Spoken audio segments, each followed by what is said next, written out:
Hunar va yerga mehr. Xorazmliklarning asrlar davomida yeyar noni bo'lgan yo'nalishlardan va u bugunga kelib davlat rahbarining tashabbusi bilan mutlaqo yangicha ko'rinishda bo'y ko'rsata boshladi. Ochilmagan imkoniyatlar sabab ortda qolgan sohalarga o'zini to'la namoyon etish sharoiti yaratildi. Islohotlar esa hudud aholisi taqdirida gapirayapti.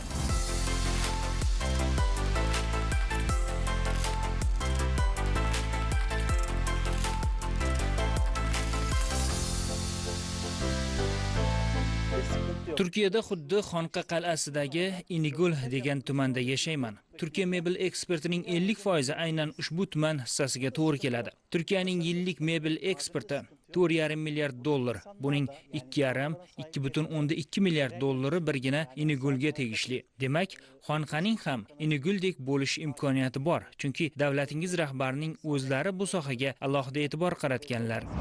Balki undanda katta natijalar kutayotgandir bizni mebelsozlikda, chunki davlat rahbarining sohaga qaratayotgan imkoniyatlarining salmog'i katta. Aytganimizdek, viloyatning Xonqa tumanida avvaldan mebelsoz ustalar ko'p.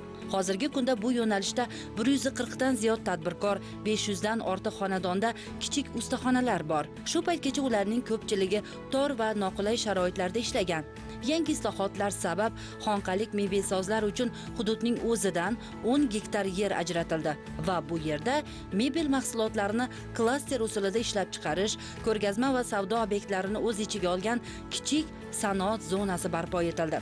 Jarayonlar turkiyalik mutaxassislar bilan birga olib borilmoqda. Davlatimiz rahbari joriy yil may oyida viloyatga tashrifi davomida ayni shu manzilda bo'ldi. Mebel klaster va u yerda yaratilgan sharoitlar bilan tanishdi. Soha rivojiga qaratilgan yangi loyihalar va imkoniyatlar haqida gaplashildi. Muhim vazifalar belgilandi. Yosh tadbirkor Dovrug' Ro'zmetov mebelsozlik yo'nalishida 4-avlod vakili. Bobolarining munosib izdoshi sifatida o'zi ham soha rivojiga munosib hissa qo'shmoqda. Endi sanoat zonasi hududida Dovrug'ning ham katta sexi bor. Asosiy yo'nalishimiz ofis mebellari chiqaramiz. Aholi bilan ham ishlaymiz. Bu oshxona mebellari, yotoqxona to'plamlari, yumshoq mebellar, shunga o'xshash hamma turdagi mebellarni ishlab chiqaramiz. Yaqinda yurtboshimiz korxonamizga tashrif buyurdilar. Bizlara bu katta kuch va motivatsiya bo'ldi. Bizga yaxshi maslahatlar berib, yangi yondashuvlarni yo'lga qo'yishimiz haqida maslahatlar berib, takliflar bildirib ketdilar. Oldingi ish joyimiz ishlab chiqarishga moslashmagan bo'lgan, kichkina xonalardan tashkil topganligi sababli ishni yurgizish qiyin bo'lgan. Hozir hamma infratuzilma sharoitlar yaxshi yaratilgan. Yo'llar, podstansiya qurib berishdi, kichik sanoat zonani o'ziga suv hamma sharoitlari bor. Avvallari bilamizki, elektrdan ko'p uzilishlar bo'lar edi. Ya'ni endi ishni qizg'in tarzda yuritib borayotganimizda birdan elektr toki o'chib qolib, ta'minotda uzilishlar bo'lardi, tok yetmay qolishi bo'lardi. Hozirda mana katta podstansiyalar qurildi. Bunday muammolar yo'q. Biza bu korxonamizga 25 kilovatlik quyosh panellari ham o'rnatganmiz. Davlatingiz rahbarining sanoat zonasidagi Dovrug' mebel korxonasiga tashrifi chog'ida Prezident Shavkat Mirziyoyev bilan suhbatlashish imkoniga ega bo'ldik. Men 6 yildan beri yurtingizda ekanim va kelganimda O'zbekiston dunyoga ochiq ekanini ko'rganimni so'zladim. Prezident bilan suhbatimizdagi asosiy g'oya O'zbekiston dunyoga ochilgan, rivojlanib borayotgan sharoitda biz ham rivojlanishimiz, allaqachon ochilgan dunyoga yetib olishimiz kerakligi bo'ldi. Uchrashuvdan so'ng janob Prezident Shavkat Mirziyoyevning faoliyatini ijtimoiy tarmoqlardagi sahifalari orqali kuzatishni boshladim va ertaroq kuzatmaganimdan xafa bo'ldim. Chunki Prezidentingiz doimo qizg'in faoliyat yuritadi va yangi imkoniyatlar ochadi. U mamlakat nufuzini dunyo bo'ylab yuksaltirish, dunyoga ochish uchun xorijiy davlatlarga tashrif buyuradi. Yurtingizda esa bunday yirik loyihalarni bosqichma-bosqich amalga oshirib bormoqda. Aholi ishli bo'lyapti, tadbirkorlar ko'paymoqda. Ayniqsa prezidentingiz yurtingiz eksport salohiyatini rivojlantirish yo'lida tinimsiz mehnat qiladi. Bu o'z navbatida aholi farovonligiga zamin yaratmoqda. Rivojlanish mahsulotga bo'lgan munosabatga ham keskin ta'sir qiladi albatta. Bu o'z-o'zidan mebelsozlikda ham xalqaro standartlarga javob bera olish, nafaqat mahalliy, balki jahon bozorini zabt etish zaruratini yaratadi. O'zbekistonda esa ayni yo'nalishdagi islohotlar davlat rahbarining respublika hududlarida mebelsozlik sanoatini rivojlantirishga qaratilgan chora-tadbirlar to'g'risidagi qarori bilan mustahkamlab qo'yildi. Xorijlik mutaxassislar, ya'ni Turkiyadan 2 ta mutaxassis jalb qilinish bo'yicha topshiriq berilgan edi. Bu mutaxassislar bilan biz ish boshladik. Katta ishlab chiqaruvchilar bilan tannarxni kamaytirib, konver usulida ishlarni boshladik. Tannarxni kamaytirishda bu konver usulini hurmatli prezidentimiz bizga yana topshiriqlarni berdiki, 15% gacha tannarx kamaytirish. Ya'ni bu yerdagi katta iste'molchilar bo'lgan mebel ishlab chiqaruvchilarga chetdan olib kelinadigan katta partiyadagi yog'och va MDF, DVP mahsulotlarini 2-3 yillik zaxira bilan olib kelib qo'yish, ya'ni narxni arzon ushlab turish, bularni konver usulida to'xtovsiz ishlashini va bu yerda ishlab chiqarilayotgan mahsulotlarni to'liq o'zimizda bu yil quriladigan 7500 tadan ortiq ko'p qavatli uy-joylarimiz va qo'shni Qoraqalpog'istonni ham biz ta'minlashimiz mumkinligini aytib o'tdilar. Xonqada davlat tomonidan mebel sohasi rivoji uchun katta sarmoya va jiddiy harakatlar mavjud. Aholi orasidagi mebel ustalarini mana shu yangi zonada birlashtirib, jahon standartlari darajasida mebel ishlab chiqarishni maqsad qilganmiz. Hozir qarasak, Xonqada ishlab chiqarilgan bu mebel mahsulotlari har qanday didnozik mijozga ham yoqadi. Biz qo'shni davlatlarga eksport qilish bo'yicha katta loyiha doirasidagi ishimizni bosqichma-bosqich Toshkentga o'tkazib, faoliyatimizni yuqori darajaga olib chiqamiz. Bu ishda bizning 2 ta asosiy loyihamiz bor. Ulardan biri o'quv markazida mebel ishlab chiqaruvchilarimizga saboq berishdir. Ikkinchi loyihamiz o'qituvchilik darajasida bo'lgan korxona egalari uchun Yevropa standartlariga mos yig'ish do'koni ishlab chiqarishdir. Bu mahsulotlarni qadoqlash va ularni eksport uchun tayyorlash, xorijga sotish aql bovar qilmas daromad keltiradi va mamlakat iqtisodiyotiga yaxshigina foyda beradi. Korxonalarda Germaniya, Italiya, Shveysariya, Turkiya, Xitoy kabi davlatlardan keltirilgan zamonaviy dastgohlar o'rnatilgan. Yiliga 180 milliard so'mlik uy, ofis, mehmonxona, restoran, savdo va ijtimoiy muassasalar uchun mebellar ishlab chiqarish quvvati yaratilgan. Mebelsozlik kichik sanoat zonasida dizayner va texnologlar tayyorlash bo'yicha o'quv markazi tashkil qilingan. Muhimi, hudud yoshlarining bandligi ta'minlangan. 5-6 yil burun xorijda ishlaganman. Xorijda shunday korxonalar bor edi. Shu korxonalar Xonqada bo'lishini orzu qilardik. Orzularimiz amalga oshdi. Bu yerda men qatori yoshlar ishli bo'ldi. Asosiysi daromadimiz yaxshi. Ishimizga yarasha rag'batlantirishlar ham bo'lib turibdi. Shundan kelib chiqib ishimizga yanada mas'uliyatli bo'lib, sifatli qilib ishlab chiqarishga harakat qilib turibmiz. Asosiy maqsad endi xonqalik mebelsozlar tomonidan ishlab chiqarilgan mebellarni jahon bozoriga olib chiqish. Bu yangi texnologiyalar va xalqaro tajriba uyg'unligida amalga oshiriladi. Boshlanishiga $3 million dan ziyod eksport qilish mo'ljallangan. Hududda 50 ta zavod mavjud bo'lsa, Xonqa klasteri tarkibida kamida 200 ta korxona faoliyat yuritib, mahsulot ishlab chiqaradi.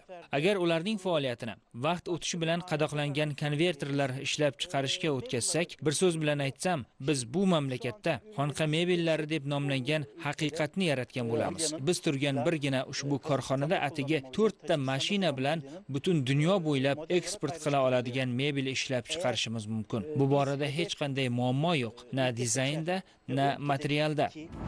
Sanoat zonasida energiya samaradorligiga e'tibor qaratilgan. Korxonalarning barchasiga quyosh panellari o'rnatilgan.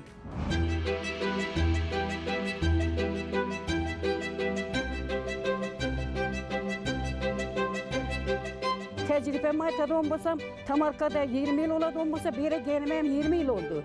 40 yillik tecrübe, 250 de ziyod shahidim bor. Uyda oturgan yerinde qo'shimcha daromad qilib turibdilar. Bu kambag'allikdan chiqishi chetda yordam beradi. 73 yoshli onaxonning shijoati, kasbiga mehri o'z-o'zidan emas albatta. Imkoniyat, e'tiborgina insonni ana shunday marralar sari undaydi. Oyimjon onani davlat e'tibori fermer ayolga aylantirdi. Ko'chatchilikda onaxon istiqomat qiladigan Guliston mahallasi tajribasi butun respublikaga ommalashtirilmoqda. Mana islohotlarning yana bir mevasi. Bağdarçılıkın bu ailevi, farzandlarimni Gücü yetmeye vaxtda ben mahalle işçilerini çakırganman. Mahalle işçileri indi bizni kılıp duran işlerimizden, kılıp duran muvaffakiyetlerimizden, işi meynetin arkasından tapıp duran darametlerimiz, toy kılıp durupmuz, ballarını okutup durupmuz, yenge caylarını salıp durupmuz. Şuna kızıkkan mahallem indi. Bu işçiler sani günden güne köpeyip barmakta. Böyle 3 yılını araga aladığım bolsam 3 yıl isapında hazırgı bu işçiler sani cüde köpeyip gitti. Üyen işçiler sanam köpeyip gitti. Birinci bize tamarkadan rivajlandırganımız bunu. Ballarını eke söylen ikimize bakıtuvçumuz biz. Devletin işini hem becergemiz. Gelip durup tamarkada şu köçetçilikni ata babamızı kesmeden rivajlandırganımız. Xonqaga yo'lingiz tushsa, albatta ushbu manzilga bir keling. Bu yerdagi go'zallikdan shunchaki zavq olasiz, kuch olasiz. Bularning hammasi inson qo'li bilan yaratilgan mo'jiza.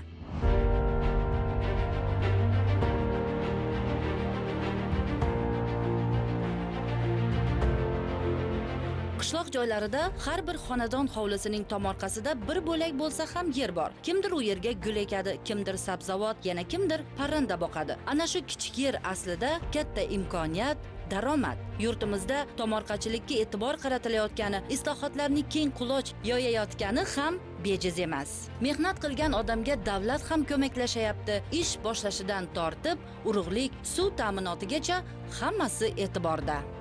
Prezidentimiz sharoitlar yaratib berib turibdi. Bu hammasi o'zimizni imkoniyatimiz, o'zimizni qo'limizda.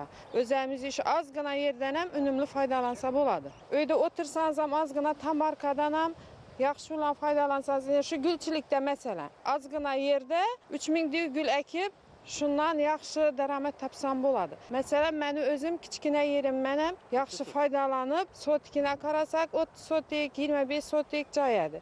Keyin bize şunun daromadini qarab yana 1,5 gektar ijaraga yer olganmiz. Hozir bu yerda archa ekamiz, gul ekamiz, mevali daraxtlarni ekib, shularni mevali daraxtni 2 yilda sotib chiqaramiz. Archani 5-6 yilda sotib chiqaramiz. Shu mahallamizdagi xotin-qizlar ham bekor o'tirmaydi. Mahallada hamma bu gulchilik, dehqonchilik bilan shug'ullanib turibdi. Boshqa viloyatlardan, boshqa mahallalar ham shunga kelib qiziqib o'zlari tadbirkorchilikni ko'paytirib boryaptilar. Qo'li gul, serg'ayrat onaxon oila a'zolarini, farzandlarini ham tomorqachilikka yo'naltirgan. Yiliga 50 ming tubdan ortiq mevali va manzarali ko'chatlar yetishtirilib, yiliga 1 milliard so'mdan ortiq daromad qilishmoqda. Hozirgi kunda qo'shimcha daromad qilib biz gullarning sonini ko'paytirdik. Yana bu gullab kelishimiz dim qiziq oldu. Shu gullab keyin bizning ishimiz dim rivoj olib ketdi. Bunu Toshkent Yangiyo'ldan olib keldik bu gulni. Shu gullab keyin meni yanıma keladigan ko'paydi. Birinchi og'aylarimdan, yangalilarimdan boshlarında hozirgi kunda endi bir elat hammasi ko'chatchi olib ketdi. Gulchi qo'shimcha o'yinda o'tirib, kichkina parnikni yasab turib, shu guldan har xo'jalikda 10 mingga yaqin bor.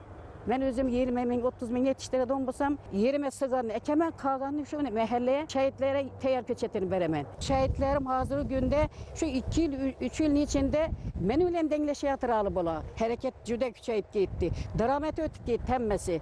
Katta daromad ötüp ketken şagirtlerim var. Mesela Bekmet ve Gülşen bir mevsimde 160 milyon daromad kılgan. Karan bu daromad bilen aile kançeli karavan boladı. Kançeli yaxşı oladı hayatı. Mesela Yusuf'a sen haber. Kızımdan sorasam ben bir yılda rahmet yakşı mı dese 180 milyona vardı dedim. Hemmesini telefon demirleri bu amende gepleşip duramam. Bilmeyenini soruydular. Demek meyhnetin arkasından gen rahmetini üzeri sezip duruptu, üzeri işlep durup. Prezidentimize rahmet aytaman. Halk için işlep duruptu.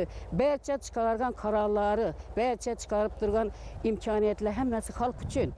Allah için kançeli imkaniyetlerini yaratıp koyan olsa bize şu işlerini kılıp durupmuz. Şimdi akıl bulup işleydiğim olsak bizim gelecekimiz parlak oladı. Mehnet kılmayınca yengiz Özbekistan'ı berpa etip bilmeyimiz. Kambag'allikdan farovonlik sari dasturi. Davlatning xalq bilan yelkadosh siyosati, inson qadr va xalq farovonligiga qaratilgan ushbu dastur bugun shunchaki qog'ozda emas, amalda minglab oilalarga imkoniyat, ishonch bermoqda. Buni Oyimjon ona misolida ham ko'rish mumkin. U dastur asosida 200 dan ortiq shogird yetishtirgan 300 nafar ishsiz fuqaroni ko'chatchilikka o'rgatgan. Mahalladagi 70% xonadon bilan kasanachilik yo'lga qo'yilgan. Kambag'allikni qisqartirish va bandlik vazirligi hamda tijorat banki bilan hamkorlikda xo'jalikning yondosh hududida o'quv markazi ham ochib, samarasiz tomorqadan yil davomida maqsadli daromad olish o'rgatilmoqda. Mahallamizning drayveri ham gulchilik va ko'chatchilikka ixtisoslashtirilgan. Mahallamiz 7lik bilan birgalikda mahallani ishsizlikdan xoli hududga aylantirish borasida prezidentimiz bizlarga yaratib berayotgan sharoitlardan oqilona foydalangan holda ularni turli yo'nalishlardagi doimiy ishga band qilish, o'zini-o'zi band qilish, imtiyozli kreditlar berish orqali o'zlarining iqtidorini namoyish qilishga imkon yaratib bermoqdamiz. Gulchilik maktabining ham bizning mahallamizda tashkil qilinganligi bizni juda ham quvontiradi. Bunga qo'shimcha ravishda klub naychilik ham rivojlanayotganligi va bundan tashqari ko'zikorin yetishtirishmoqda xonadonlarda va imtiyozli kreditlar asosida hozirgi kunda o'zining brendini yaratayotgan tikuvchilarimiz ham bor. Bu albatta kambag'allikni qisqartirishga olib keladi. Mehnatidan baraka topgan ayol Oyimjon ona davlat rahbari e'tiboriga tushdi. Harakat mehnat orqali to'kis va baxtli yashash mumkinligini ko'rsatdi. Uning xizmatlari davlat tomonidan munosib e'tirof etildi. Mahallemize, bizni ishlab turgan yerimize, dalamize prezidentimizin gelişi hemimiz için katta baxt oldu. Mahalle için hem, bizim için hem, ailemiz için hem juda xursand bulduk. Dehqon ayolini ishlarini görüyen prezidentim şu yerin yüzünde ferman kabul kılıp Özbekistan'da hizmet gösterken qishloq xo'jalik xodimi unvoni bilan taqdirladılar. Bu e'tiroflar bizni yanada yaxshiroq ishlashimizga undadi. Niyatlarimiz kelajakda yana katta, yangi nevlarni yaratish. Hozirgi kunda ishlayman, mehnat etaman degan odam prezidentim sharoit yaratib berib turibdi. Albatta biz ham shunday gen ishchilari nima ishlayman desa, ish bilan ta'minlab turibmiz. Ishchilarimiz juda ko'p. Prezidentimiz har kunda qanchalik ishlarni qilib turibdi. Lekin biz xalqam, butun aholim hamma bir jon bir tan bo'lib yangi O'zbekiston qurishini xizmat qilishimiz kerak. Prezidentimizning yer, boylik, tomorqa, daromad manbai iborasi bugun hayotiy dasturga aylanib, minglab oilalar hayotida o'z aksini topmoqda.